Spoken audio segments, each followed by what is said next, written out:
महाराज जी, आपके चरणों में कोटि कोटि प्रणाम। महाराज जी, हमारे पिता 2009 में पधार गए थे। महाराज जी, पिता किसी एक डिपार्टमेंट का नाम लिखा है। अधर्म की कमाई, रिश्वत आदि से हमारा पालन पोषण हुआ। मकान जिसमें हम रहते हैं उससे भी उसी पैसे से बनाया। उनकी इस गलती का परिणाम ये हुआ कि पूरे परिवार को भोगना पड़ा। माता जी का स्वास्थ्य बिगड़ गया, छोटा भाई नशे में चले गया और उसकी पधार गया। और कहते हैं उस मकान में रहना चाहिए क्या, उसकी गलती का परिणाम हमें भी भोगना पड़ेगा। हमारी बुद्धि गलत मार्ग पर ना चली जाए महाराज जी, हमें भयभीत हो। हाँ, अब नाम जप कीजिए और खूब नाम कीर्तन कीजिए। जड़ वस्तु है मकान, उसको हम पवित्र कर सकते हैं। पिता ने गलत किया तो जो कुछ परिणाम उनको भोगने को मिला, परिवार को मिला। अब नाम कीर्तन, भगवान की कथा वार्ता, भगवान की आरती पूजा, शंखनाद, अगरबत्ती, धूप बत्ती का धुआं, तो पूरा मकान पवित्र हो जाएगा। गंगा यमुना जल छिड़क दे, कभी किसी संत महात्मा को बुलाकर बैठाल के पवा दे, उनकी जूठन गिरे, घर पवित्र हो जाएगा।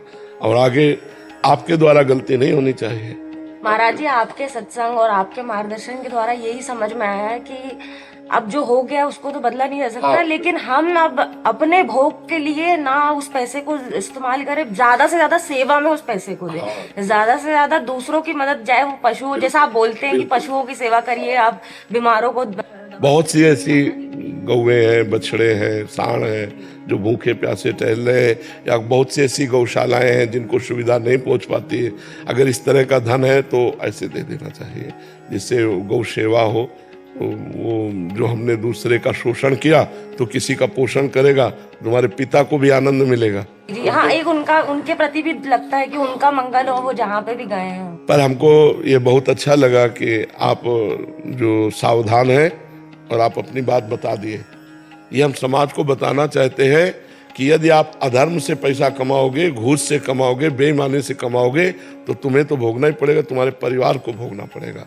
हाँ बिल्कुल, इसलिए भले 100 रुपया कमाओ, मूंग की दाल और रोटी खाओ, साइकिल से चलो, लेकिन तुम्हारा परिवार बहुत बढ़िया रहेगा, तुम्हारा जीवन तो अच्छा रहेगा, तुम्हारा परिवार भी बहुत सुसज्जित हो जाएगा।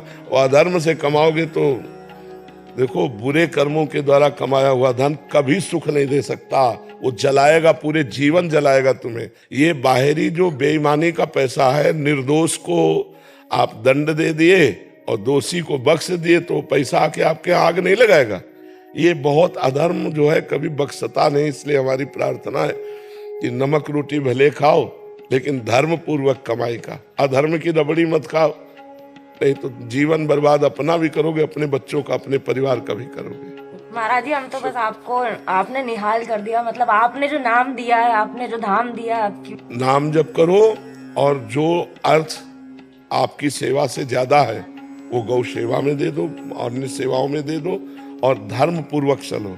धर्म से जीने में शांति है, सुख है, आनंद है। अधर्म में अशांति है, दुख है, क्लेश।